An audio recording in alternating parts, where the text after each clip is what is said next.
السلام علیکم ناظرین، آج کا ہمارا پروگرام حضور علیہ الصلوۃ والسلام کی ذات مقدسہ میں موجود ایک اور اچھی صفت شرم و حیا کے بارے میں ہے۔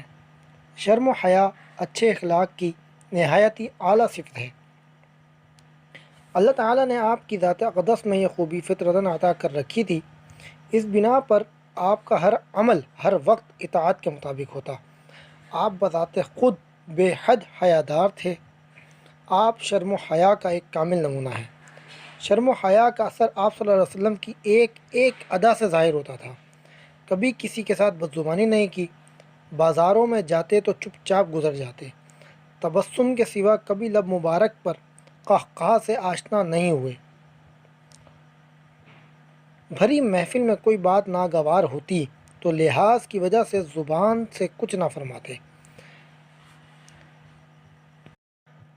حضرت انس رضی اللہ تعالیٰ عنہ سے روایت ہے کہ رسول علیہ الصلوۃ والسلام نے فرمایا، نہیں ہوتی کسی چیز میں بے حیائی مگر اسے داغدار کر دیتی ہے، اور نہیں ہوتی کسی چیز میں حیا مگر اسے زینت بخشتی ہے۔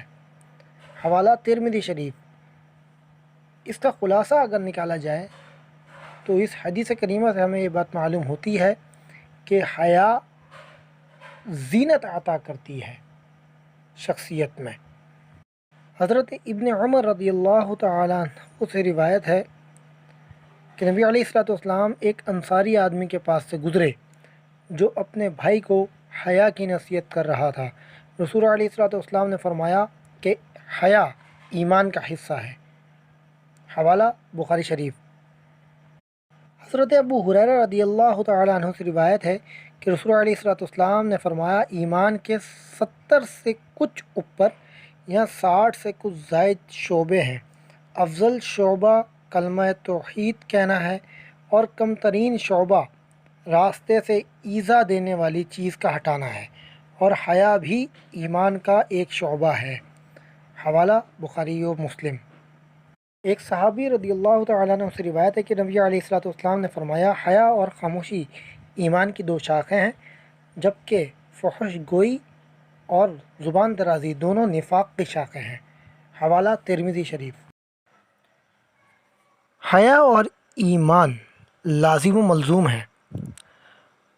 حضرت ابن عمر رضی اللہ تعالی عنہ سے روایت ہے کہ نبی علیہ الصلوۃ والسلام نے فرمایا، حیا اور ایمان دونوں کو ایک دوسرے سے ملا دیا گیا ہے، جب ان میں سے ایک کو اٹھا لیا جاتا ہے تو دوسری چیز بھی اٹھ جاتی ہے۔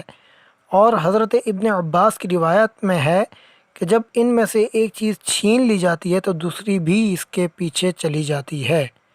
حوالہ بہقی شریف۔ حضرت عمران رضی اللہ تعالیٰ عنہ سے روایت ہے کہ رسول علیہ الصلوۃ والسلام نے فرمایا، حیا بھلائی لاتی ہے۔ حوالہ بخاری شریف۔ حضرت ابن مسعود رضی اللہ تعالیٰ عنہ سے روایت ہے کہ رسول علیہ الصلوۃ والسلام نے فرمایا، پہلی نبوت کی باتوں سے جو بات لوگوں کو ملی وہ یہ ہے کہ جب تجھے حیا نہ رہے تو جو چاہے کر۔ حوالہ بخاری شریف۔ حضرت ابو ہریرہ رضی اللہ تعالیٰ عنہ سے روایت ہے کہ رسول علیہ الصلوۃ والسلام نے فرمایا، حیا ایمان سے ہے اور ایمان جنت سے ہے، فحش گوئی سنگ دلی سے ہے اور سنگ دلی جہنم سے ہے۔ حوالہ ترمذی شریف۔ ان تمام روایات سے ہمیں یہ بات معلوم ہوتی ہے کہ شرم و حیا کی ہماری شریعت محمدی میں کس قدر اہمیت ہے۔ کچھ روایات میں ایسا بھی آیا کہ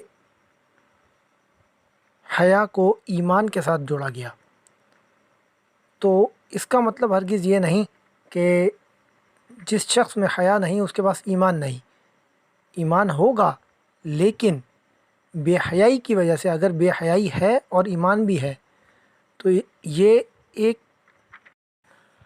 بے حیائی بھی ہے اور ایمان بھی ہے، تو یہ بالکل اسی طریقے سے ہے کہ گندا پانی اور صاف پانی جس طریقے سے ایک گلاس میں شامل نہیں ہو سکتے، یا تو وہ پانی صاف رہے گا یا وہ گندا ہو جائے گا، سیم اسی طریقے سے یہ ہے کہ یا تو ایک مسلمان کے اندر حیا ہوگی یا بے حیائی ہوگی۔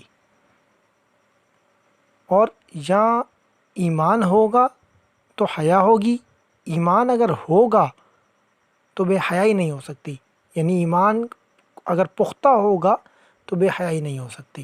ایمان کی کمزوری کی علامت ہے بے حیائی کا ہونا، اور یہ آج کل ہم میں سے بے شمار مسلمانوں کے اندر بے حیائی کا عنصر پایا جاتا ہے۔ یہی وجہ ہے کہ معاشرے میں بگاڑ پیدا ہو چکا ہے۔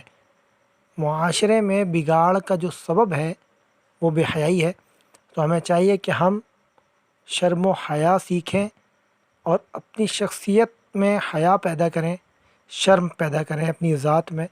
اللہ کریم سے دعا ہے اللہ کریم ہمیں اپنی طبیعتوں میں شرم و حیا پیدا کرنے کی توفیق مرحمت فرمائے، آمین۔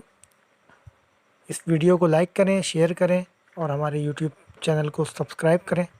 السلام علیکم۔